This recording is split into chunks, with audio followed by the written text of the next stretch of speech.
Evangelho de Lucas, capítulo 15. Evangelho de Lucas, capítulo 15. Nós vamos extrair aí nessa noite algumas lições dessa que é uma das parábolas mais ricas dos evangelhos. Por quê? Porque dela a gente consegue tirar várias lições de vários contextos, né? A gente consegue pregar quase que voltado só para o amor de Deus. A gente consegue pregar às vezes só voltado para a rebelião de um filho, e às vezes só para a dureza do coração de um outro filho. Tem uma série de abordagens que podem ser feitas dessa parábola. E nessa noite eu quero retirar dessa passagem algumas reflexões para a nossa própria vida espiritual, para a nossa posição perante o Senhor, independente de onde eu esteja, né? Então eu queria te convidar, nós vamos ler aí os 2 primeiros versículos, e depois vamos pular lá para o versículo 11, tá? Então, só para contextualizar, os 2 primeiros versículos aí, Lucas 15, diz assim na minha versão: todos os publicanos e pecadores estavam se reunindo para ouvi-lo. Mas os fariseus e mestres da lei o criticavam. Este homem recebe pecadores e come com eles. Então o contexto é o quê? Publicanos e pecadores. Então publicanos eram os cobradores de impostos, né? Então cobradores de impostos eram judeus que trabalhavam para o regime romano, né? Para Roma. Então eles eram desprezados. E tinha os pecadores. Tem uma versão que fala os outros pecadores, os demais pecadores, ou seja, coloca eles também como pecadores.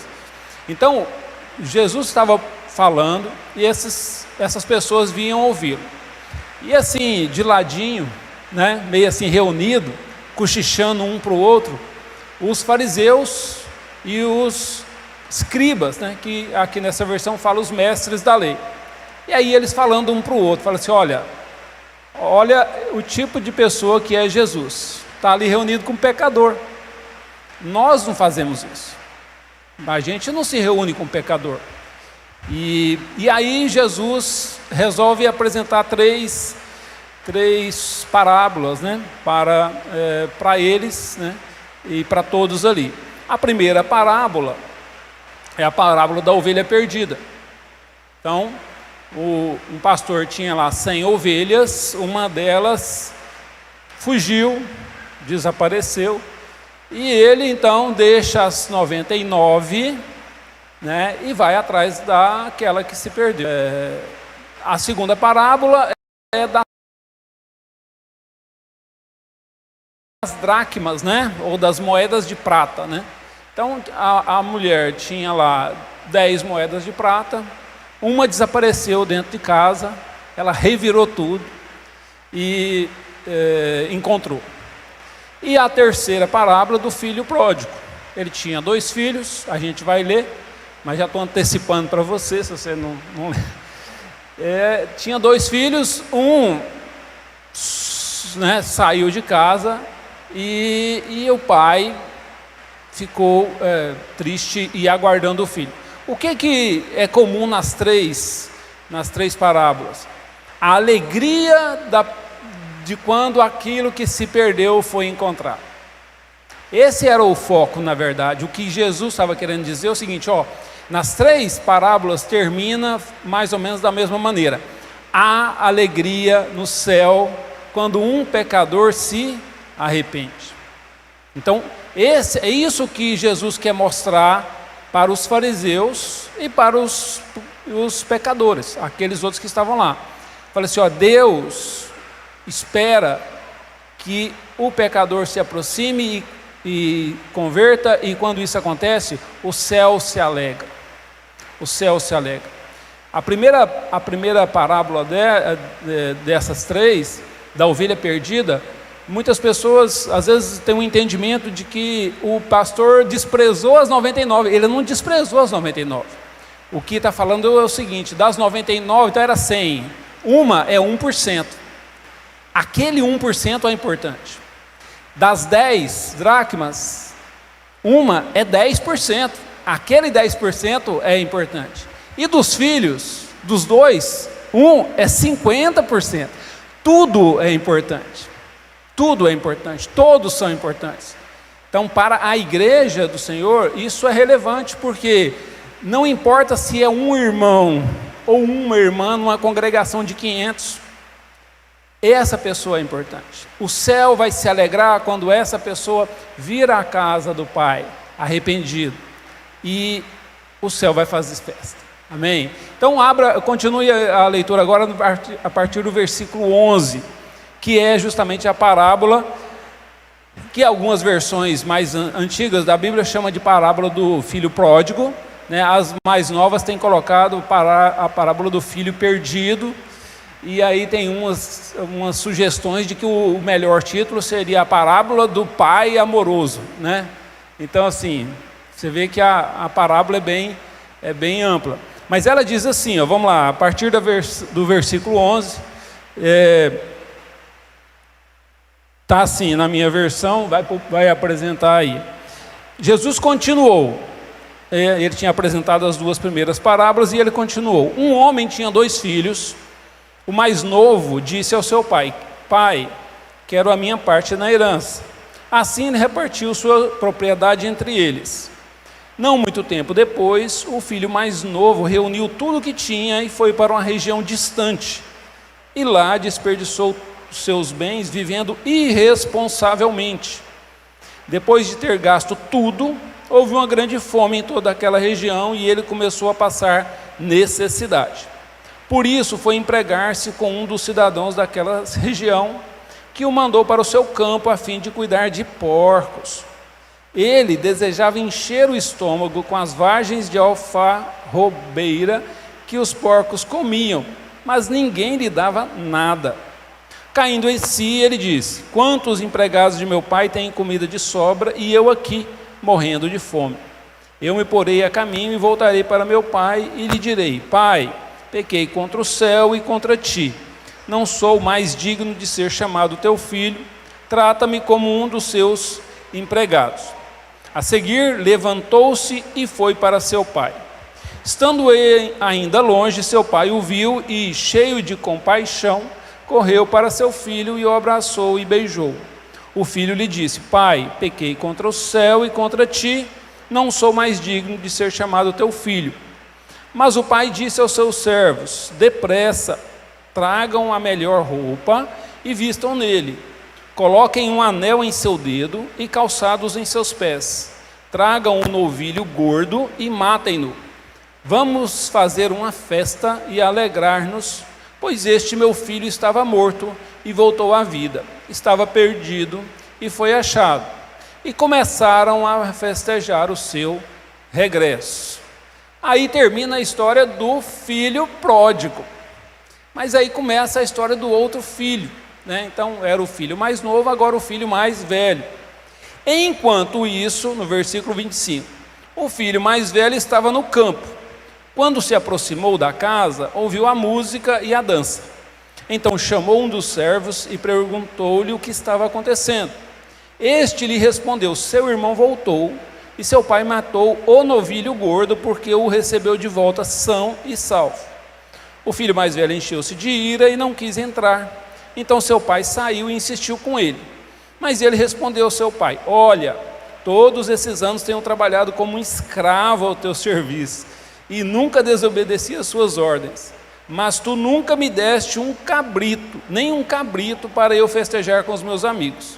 Mas quando volta para casa este teu filho, que esbanjou os teus bens com as prostitutas, matas um novilho gordo para ele. Disse o pai: Meu filho, você está sempre comigo e tudo o que tenho é seu. mas nós tínhamos que celebrar a volta deste seu irmão e alegrar-nos, porque ele estava morto e voltou à vida, estava perdido e foi achado. Amém? Queridos, se eu te perguntar assim, qual desses dois filhos você mais se parece? Com qual deles você mais se parece? A tendência da gente é falar o quê? Acho que o primeiro, né? É isso? Ou o segundo? Ou os dois?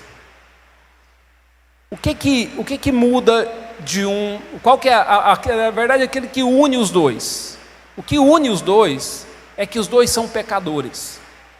Os dois são pecadores. Mas tem uma pequena diferença aí, né? Tem um que vai descobrir que é pecador e vai se arrepender. Até o final da leitura da parábola, um outro não vai admitir que é pecador, né? Quem é quem? Quem é que admite que é pecador e se arrepende? Aquele que inicialmente deu muita vergonha para o seu pai. O outro, né, até o final da parábola, espero que tenha feito isso depois, ele não reconhece que ele era pecador. O segundo, ele pelo contrário. Então, o que a gente pode tirar e o que a gente pode extrair da vida do filho pródigo para nós? Então, a primeira coisa que nós vemos é que o filho mais novo, ele num determinado momento, ele estava na casa do pai. Ele estava com o pai, igual o irmão mais velho. Então não havia diferença entre eles, né, exceto de que ele era o mais novo. Mas em algum momento ele passou a ficar insatisfeito de estar na casa do pai. Em algum momento ele já não queria mais estar ali e ele queria experimentar as coisas do mundo. Ele queria viver o que se vive fora da casa do pai. Então ele fez aquilo que 1 João fala para nós não fazer: não ameis o mundo, nem o que mundo há. Ele deixou nascer no coração dele o desejo por experimentar os prazeres do mundo. Ele não queria mais a supervisão do pai. Ele queria uma vida de liberdade, mas sem obediência. Então ele estava na casa do pai, mas começou a ficar insatisfeito. E quando você fica insatisfeito, a insatisfação é o princípio da rebelião. A insatisfação é o princípio da rebelião, seja na igreja, seja no casamento, seja no emprego, seja onde estiver. Se você alimenta a insatisfação, se você não começa a olhar de fato para a sua posição, a tendência é que essa insatisfação vire uma rebelião. O filho pródigo, ele passa por 4 fases. A primeira fase é a fase que ele estava na casa do pai. Nessa fase, ele era feliz e não tinha consciência disso. É a primeira fase do filho. E aí, ele sai da casa do pai. Mas antes ele pede toda a herança. Eu quero a minha parte na herança. Eu quero a minha parte na herança. O pai, não era tradição disso acontecer. Isso não era a lei daquela época. Você não podia fazer isso. Pelo contrário, um filho que pedisse isso em condições normais, ele poderia ser condenado à morte, porque aquilo era altamente confrontador da autoridade do pai. Mas é uma parábola, e a parábola ela traz aspectos culturais, mas ela às vezes coloca uma coisa bem extrema para chamar a atenção. Então, assim, para você ter noção do tamanho do amor do pai, ele concedeu. E aí, queridos, às vezes isso é uma experiência para nós. Quando eu quero desobedecer, Deus permite. Deus permite eu desobedecer. Nós cremos em um Deus que tem tanto poder e tanta autoridade, que Ele nos delega, nos dá o livre-arbítrio de tomar decisões por nós mesmos. Deus não quer controlar a sua vida, Ele não quer controlar a sua vida, Ele quer que o amor a Ele controle a nossa vida. Ele quer que o meu amor ao Deus obedeça os seus princípios, os seus valores. E isso vai moldar a minha vida. Mas se eu insistir em desobedecê-lo, Deus não vai me amarrar no pé da mesa para que eu não saia da casa do Pai. Isso não é o perfil de Deus. Isso aconteceu no Éden. Isso aconteceu no Éden. Deus não obrigou Adão a desobedecê-lo, não obrigou Eva a desobedecer. Quem tomou a decisão de desobedecer foram eles. Então, aquele jovem, ele era feliz, ele era infeliz, né? Ele se sentiu infeliz inicialmente, e ele queria liberdade sem obedecer ao seu pai. E ele pediu, e o pai deixou ele receber a herança, e logo em seguida ele pegou as coisas dele e foi embora, viver do jeito que ele achava que era a maneira correta.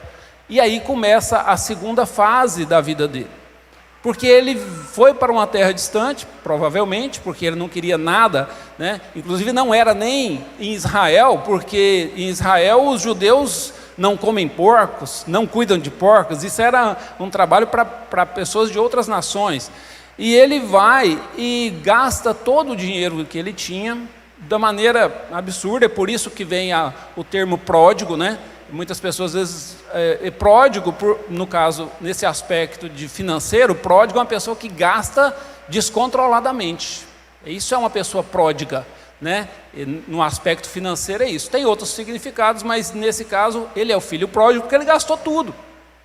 E ele gastou tudo e depois, coincidentemente, entrou numa crise, né? O país lá onde ele estava entrou numa crise, e aí o único emprego que ele tinha era o de cuidar de porcos. Então, qual é a segunda fase da vida dele? A segunda fase da vida dele é quando ele estava lá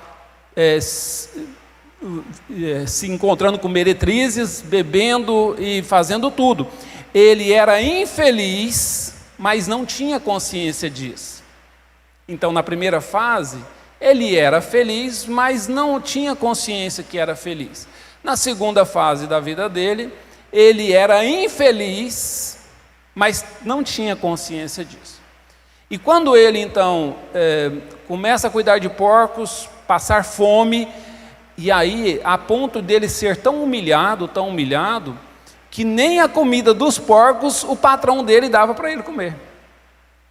E aí, cai a ficha. Aí ele percebe que ele era infeliz, ou seja, a terceira fase da vida dele, ele era infeliz e aí tinha consciência que era infeliz. E o que ele percebe então? Ele percebe que ele perdeu os valores, ele perdeu os princípios do pai dele, e isso levou ele para uma situação que nem os empregados do pai tinham essa situação.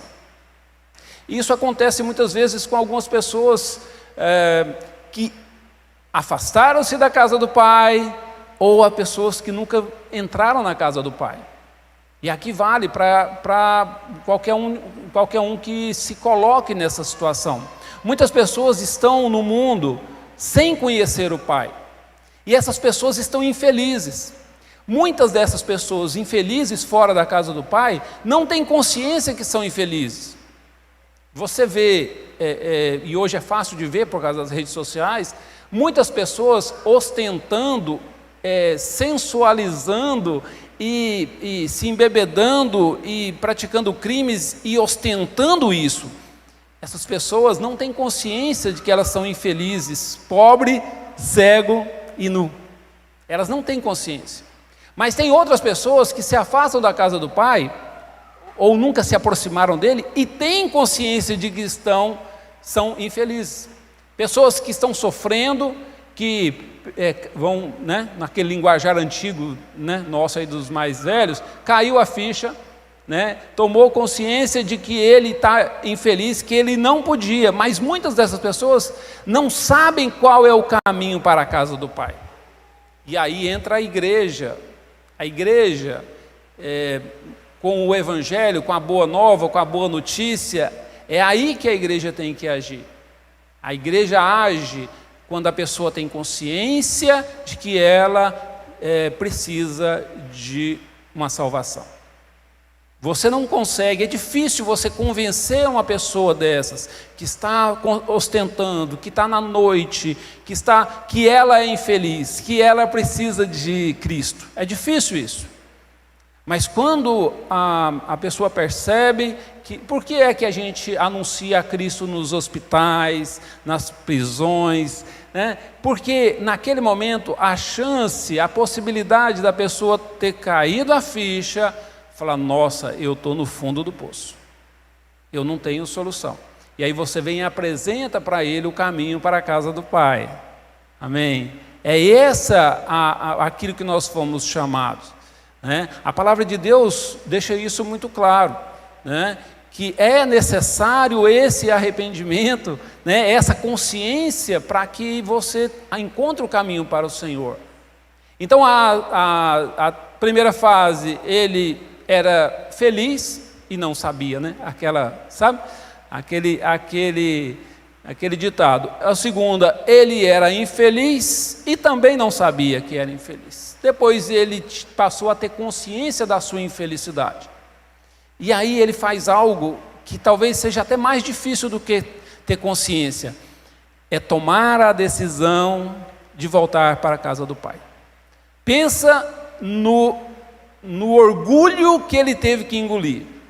Pensa na humilhação que ele pensou que iria passar em voltar para a casa do Pai. Ele até planejou o que ele iria falar, né? Engraçado, ele fala assim, bom, eu já sei que eu vou planejar meu discurso aqui.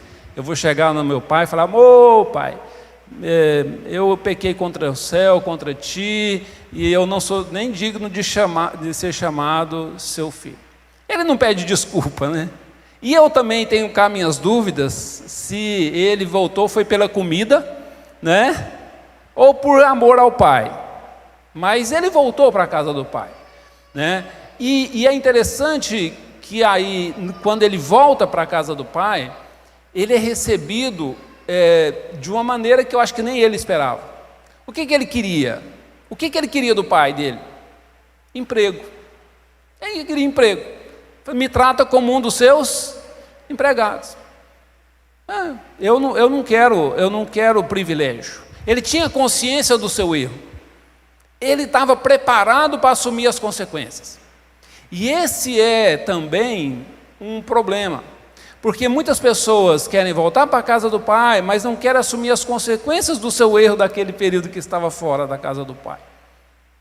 Querem transferir isso, ou querem culpar, né, a vida, ou Deus, pelos reveses que aconteceram na sua vida. E olha, uma grande parte das coisas que nós recebemos, né, de revés da nossa vida, são coisas que nós mesmos procuramos, nós mesmos cavamos e fomos atrás. Outras não, outras são as vicissitudes da vida. Quando eu estou na presença do Senhor, quando eu estou na casa do Pai, quando eu tenho os princípios e os valores do Senhor arraigados no meu coração, eu tenho certeza e posso descansar no Senhor de que pode até acontecer coisas más na minha vida, acontece na vida de todo mundo, mas aquilo são vicissitudes que podem acontecer na vida de qualquer um. Não fui eu que procurei. E muitas vezes eu até imagino que no primeiro momento aquilo possa ser negativo e lá na frente, rapaz, sabe que foi até bom ter perdido o emprego? Sabe que foi até bom por coisas que a gente ainda nem sabe. Então essa é a diferença. E aí na quarta fase do filho pródigo, do filho mais novo, ele finalmente encontra a casa do pai. E aí ele passa a ter consciência de que ali ele tem o cuidado, de que ali ele tem alimento, de que ali ele tem proteção, de que ali tem alguém que o ama de verdade. Porque quando ele estava lá no mundo, desfrutando os prazeres, ele tinha amigo enquanto ele tinha dinheiro. Porque olha só, acabou o dinheiro, ele não tinha nada, não tinha aonde repousar, ele acabou se empregando num trabalho que nunca ele iria fazer. Até porque ele era filho de um pai rico, né? Ele era filho de um pai rico e não estava acostumado, com certeza, a pegar né, para cuidar de porcos ainda mais, que não era algo que o pai dele fazia. Então, mas quando ele volta, ele passa a ter consciência de que ele está na casa do pai. E é interessante isso, né? Porque o pai, ele ficou o tempo todo aguardando o filho. E aí vem um aspecto muito importante do amor do pai, né? Muitas pessoas passaram por isso, ou você talvez conheça pessoas que passaram por isso, se afastaram do corpo de Cristo, viveram vários anos fora e depois volta, e muitas vezes volta todo estrupiado, né? Volta todo machucado, né? Com vários problemas, com várias experiências ruins. Mas é interessante que o amor do pai é o mesmo. O amor do pai é o mesmo, né? Então você não vai ser um filho de segunda classe, né? E isso é algo que precisa de nos estimular a anunciar esse amor para aquelas pessoas que não estão em Cristo, que não estão na casa do Pai, que não estão tendo o privilégio. E esse filho, então, passou a entender que ele poderia ser obediente e com liberdade, porque o que ele queria antes era liberdade, ele achava que ele não tinha liberdade. Mas aí quando ele chega, o pai dele então o honra, né? O honra. Como que ele honrou? Colocando umas vestes especiais, colocando um anel no dedo. O anel não era para empregado, era para filho, e era para filho de pessoas especiais, assim, poderosas, né, na época. E ele então coloca esse anel com sinal de honra. Então ele queria dizer assim para todo mundo que estava lá: olha, ele é meu filho. Não toca nele, não. Ele é diferenciado. Ele tem a mesma posição que tem o meu outro filho. Então, você, eu, né, quando erramos, a palavra de Deus é muito clara, né, com relação a isso. Errou, arrependa-se. Arrependa-se. Mude as suas atitudes, né? Não adianta eu me arrepender e permanecer. Ele poderia estar lá consciente dos erros que ele cometeu, mas eu não vou atrás, não. Eu não vou, porque imagina o que eles vão falar de mim, né? E aí ele fica fora da presença de Deus. Mas eu preciso de arrepender, mudar as minhas atitudes e tomar a iniciativa de dar um passo na direção do Senhor. Isso é importante para mim, que estou aqui na presença do Senhor, mas efetivamente eu peco, eu erro, não é? Então eu preciso de ter essa consciência. E o pai então, que estava constantemente, imagino que ele ficava sentado na varanda da casa o tempo todo olhando, porque a palavra de Deus fala assim, olha, ele estava longe e o pai já viu que ele estava vindo. E aí ele já correu, imagina, né? Eu estou imaginando aqui um fazendeiro bem rico, né, saindo desembestado, correndo atrás do filho que está vindo. Assim, é uma situação que você não imagina. Tal é a alegria que o pai tinha pelo filho que estava morto, né? Ele tinha considerado ele morto, porque, né, qual que era a informação que ele tinha dele? Mandou carta, né? Não tinha informação dele, não tinha nada, não sabia o que tinha acontecido. Ele tinha a esperança de que ele voltaria um dia, mas não tinha nem certeza. E ele fala isso, né? Esse meu filho estava morto, né? E é interessante isso, né? Porque quem não está na presença de Deus, para o Senhor, ele não é filho. Ele não é filho. Então, assim, aquilo que a gente costuma falar, né, que nós somos todos o quê? Criaturas de Deus. Mas assim, o ser filho de Deus é algo que se conquista amando a Deus, né?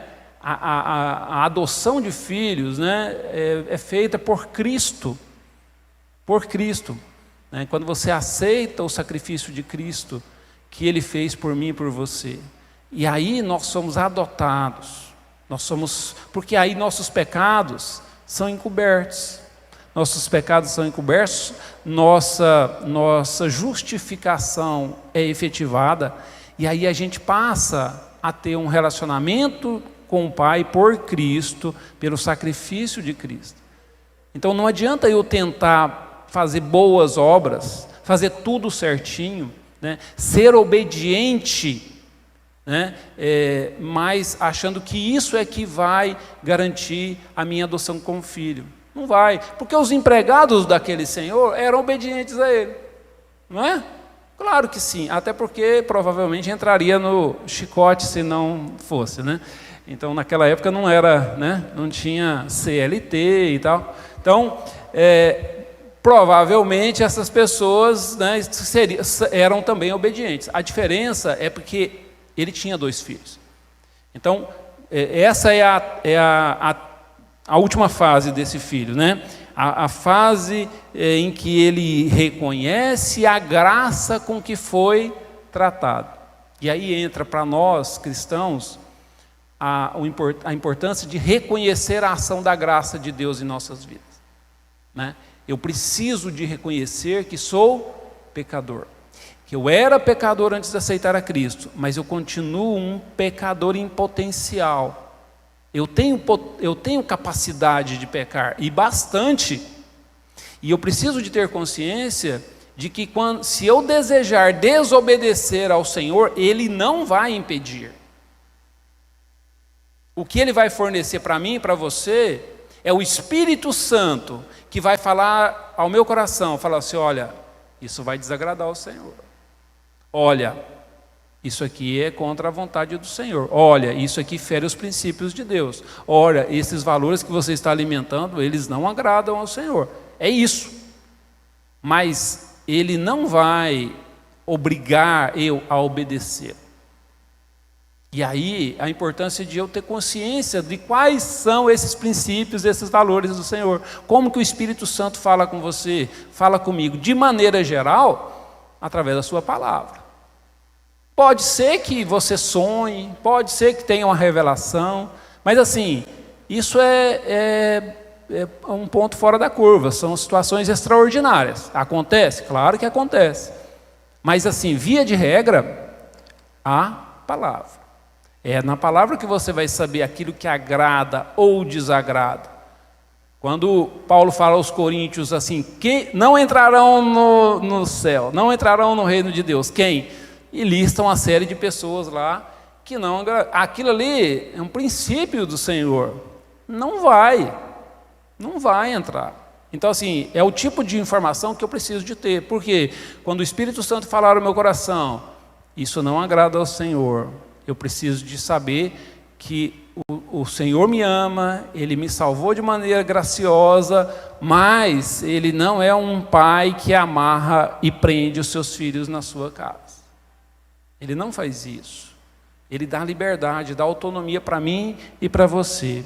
Então, essa última fase do filho, né, em que a gente imagina que ele, tendo voltado para a casa do pai, ele está ali agora sob proteção do Senhor. E ele entra, presta atenção, ele entra para a festa. O filho mais novo vai para a festa que o pai tinha organizado. E aí o que acontece? O filho mais velho fala assim: que festa é essa? Para que tanta alegria? Né? Para que tanta comemoração? Aí o seu irmão, né, apareceu. Nossa, o que eu e você a princípio falaria? Meu Deus, que bom, né? Mas esse filho, ele não fez isso. Esse filho falou: mas para que isso? O cara gastou o dinheiro todo que recebeu, ficamos sabendo que ele estava aprontando 1000 coisas lá no mundo, e agora para que essa alegria toda? Esse filho, ele representa aquelas pessoas que obedecem ao pai, procuram obedecer ao pai, mas não têm liberdade nessa obediência. São pessoas que julgam que a obediência, ela limita as suas vontades e passa a achar que porque ele é bem obediente e criterioso naquilo que faz ou não faz, ele está numa posição diferenciada, ele é mais santo, né? Ele pode julgar e criticar sem reconhecer que ele também é um pecador. Ele é um pecador. E talvez, né, se ele não mudar a postura dele, a parábola não deixa muito clara isso, apesar de ter sido tratado também com muito amor pelo pai, né, ele precisa de reconhecer isso. E como que isso se aplica para mim e para você? É porque às vezes eu sou daqueles que venho todo culto. Eu dizimo, eu participo aqui do louvor, eu dou aula na EBD, né? Eu cuido. E aí eu falo, não, mas eu estou fazendo a minha parte. Fazendo a minha parte, né? Ou seja, eu estou justificado, não é? Eu estou justificado. E aí eu não sou igual fulano, cicrano. Você viu aquele casal, o que aconteceu com ele? Você viu o que aquela esposa fez, o que aquele marido fez? Ou seja, eu começo a me transformar naqueles personagens lá do começo do capítulo, né? Os mestres da lei e os fariseus. Eu começo a apontar o dedo e falar assim, olha, eles não são como eu, né? Lembra, tem várias passagens nos evangelhos mostrando esse tipo de coisa, né? Como aquele mestre da lei lá que chega e fala, não, eu não sou como esse pecador, não é? Eu não sou como esse pecador aí que estava lá no templo, que falava para o Senhor, me perdoa, né? Então assim, esse comportamento às vezes pode surgir no meu coração. E aí surge a maior dificuldade, queridos. Porque a orientação do Senhor sempre foi amar a Deus, os dois maiores mandamentos. Amar a Deus sobre todas as coisas e ao próximo como a si mesmo. Aí preste atenção agora na maior dificuldade, que é para esse segundo irmão, o irmão mais velho. Se o pai fala assim para ele, olha, não tinha como eu não me alegrar, porque esse seu irmão estava morto e reviveu. O irmão mais velho estava tão irado que ele nem chama ele de irmão e fala assim, ó, esse é seu filho. Nem considera irmão, né? Esse seu filho aí, olha o que ele fez, se envolveu com prostitutas, gastou tudo, não é? Como que o senhor trata ele dessa maneira? Para ele, o senhor matou um cordeiro, não é um cordeiro, presta atenção, é o cordeiro. Tinha um cordeiro sempre preparado, né? Para as festas, era o cordeiro, ele era separado e alimentado e tratado para ser servido quando tivesse uma grande ocasião. E ele fala assim, olha, nem um cabrito, porque o cabrito valia menos que o cordeiro, nem um cabrito o Senhor me deu. Mas preste atenção numa coisa, lá no versículo 7, olha só uma coisa que é interessante, às vezes a gente passa batido. Lá no capítulo 7, no versículo 12, aliás, assim ele, o pai, repartiu sua propriedade entre eles. Entre eles. Quando o pai repartiu a sua herança, não foi só para o filho mais novo. Ele repartiu também com o filho mais velho. Então, assim, o filho mais velho também estava rico. O filho mais velho estava rico. Ele tinha liberdade para pegar um cabrito ou um cordeiro, o que fosse, e festejar e se alegrar. Mas assim, na mente dele, ele não podia fazer isso. E aí, para nós que estamos aqui congregando, buscando, louvando, buscando o Senhor, a gente precisa de tomar cuidado com os extremos, porque o chamado evangelicalismo, né? Ou seja, você ser evangélico, às vezes traz algumas receitas prontas, que a gente às vezes herda e nem questiona. Então assim, eu lembro que, né, mais ou menos, pouco tempo de Assembleia de Deus, né, o pastor Jorge, que era um pastor presidente do campo, ele costumava falar assim, não, porque quando eu casei, dia seguinte meu casamento eu já estava na EBD, eu trabalhava na EBD, casei no sábado à noite, no domingo de manhã eu estava na EBD. E aí naquela época eu lembro que a gente reunia, e aí o irmão que usava sabonete, a gente já excluía, e beber Coca-Cola, o Lesiel deve ter ouvido essas coisas. Então assim, hoje não tem isso, não é? Não tem assim, pelo menos a gente acha que não tem assim, esse nível de legalismo, imposto pelas tradições humanas. E aí, o que pode acontecer comigo, né? Eu prezar mais o ritual, o rito, né? Prezar muito pelo rito, sem essência. Sem essência. Então, assim, quando Jesus fala assim, olha, aonde é o lugar de adorar? Ele subverteu muita coisa que estava ali. Na verdade, ele busca adoradores que adoram em espírito e em verdade. Então, assim, se você vai levantar a mão ou não, se você vai ficar em pé ou não, toma muito cuidado para isso não ser algo ritualístico, sem essência, sem conteúdo. Aquele jovem, né, que era o irmão mais velho, se prendeu muito a ritual, todo mundo obedeceu, eu vou obedecer, e obedecer é a coisa certa. Mas eu preciso de ter um coração que consiga reproduzir o amor de Deus. Como que, se alguém chegasse nesse jovem e falasse, você precisa amar seu irmão, preste atenção agora, você precisa amar seu irmão.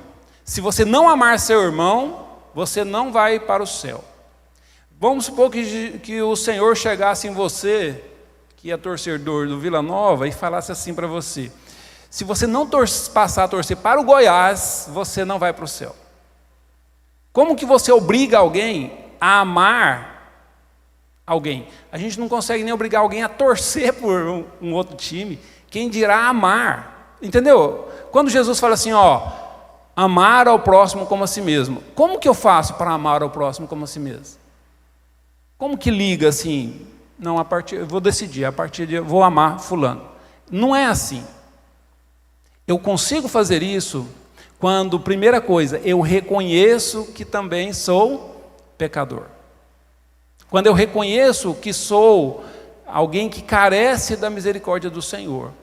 E aí eu começo a adquirir pelo Espírito Santo esse amor que nasce, brota no nosso coração. Você não vai passar a amar ninguém porque você colocou na sua mente que você precisa de amar. É um exercício de prática, mas que ele nasce só nos corações realmente convertidos.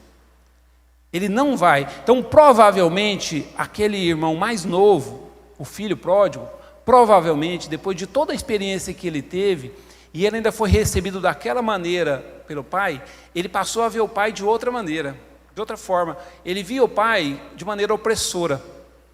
Mas aí, quando ele foi reconhecido, recebido da maneira como ele foi recebido, o coração dele mudou para o pai. Provavelmente isso aconteceu.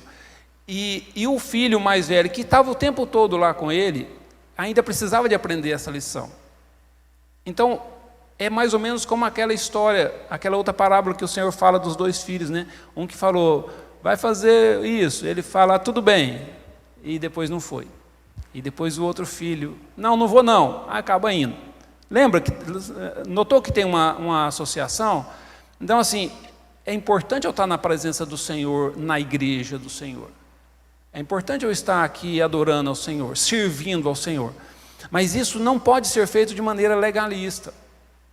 Isso, eu não posso me prender achando assim, se eu não for no culto de tal dia, o pessoal vai falar de mim, né?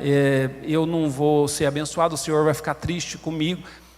Não é assim. Então a gente tem que tomar cuidado com esses extremos. Em várias passagens, a palavra de Deus, especialmente Paulo, chama atenção para nós da importância de você ser moderado. A resposta está ali no meio. A resposta não está nos extremos.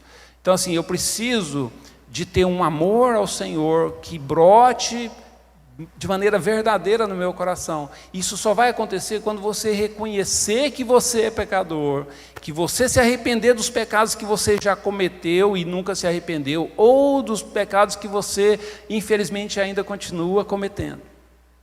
E isso é essencial, porque o Espírito Santo é uma pessoa muito sensível, muito sensível. Assim, o nosso pecado é que promove o nosso afastamento do Senhor. E assim, eu posso pensar e pecar, eu posso falar e pecar, eu posso olhar e pecar, né?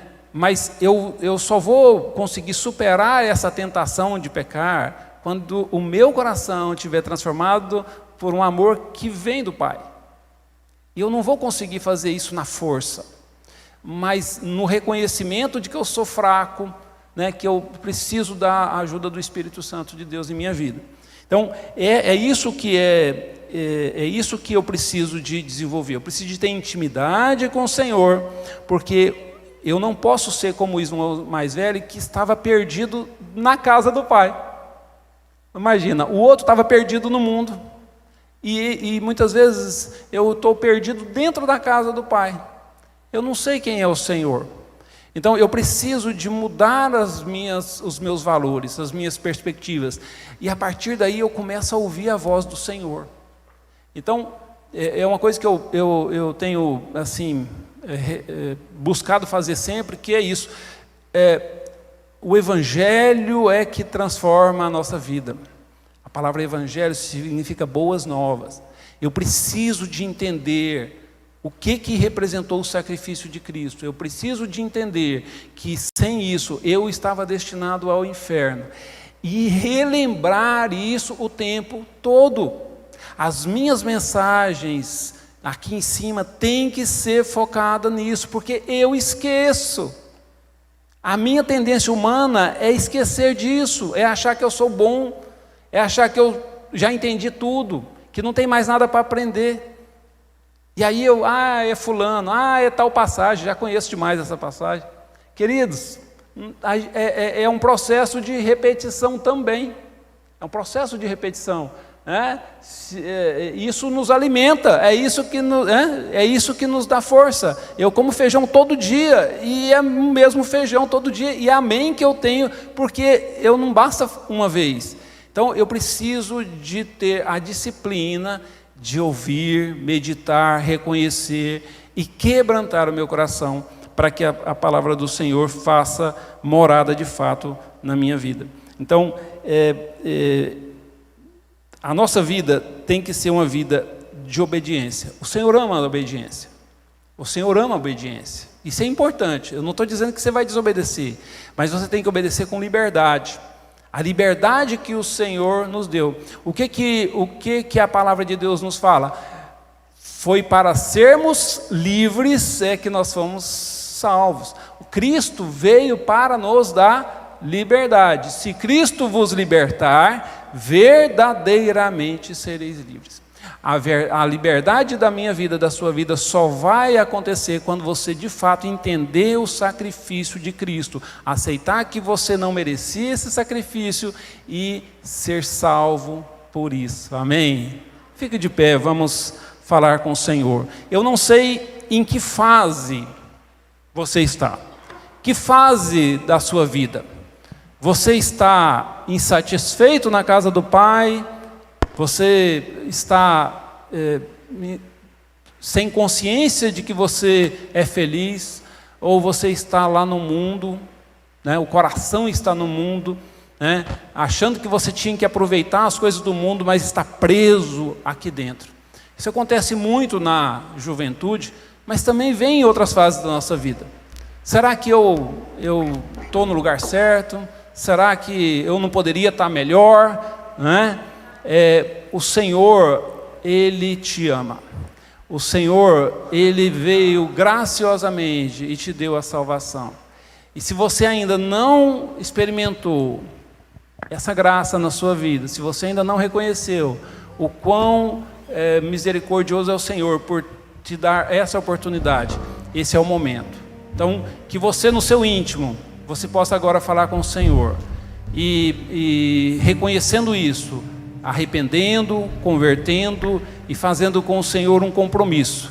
A exemplo daquele jovem mais novo, filho pródigo, que tomou a decisão e realizou, e agiu, e executou. Não adianta eu ter boas intenções que não saem do papel, não é? Como aquelas listas de início de ano, né? Que muitas pessoas fazem. Então, que o Senhor possa agora falar com você no seu íntimo, e que você possa avaliar e fazer um compromisso com o Senhor. Pai querido, Eu te louvo, Deus, porque nós fomos alcançados pela Tua graça, pela Tua misericórdia que está ofertada para cada um.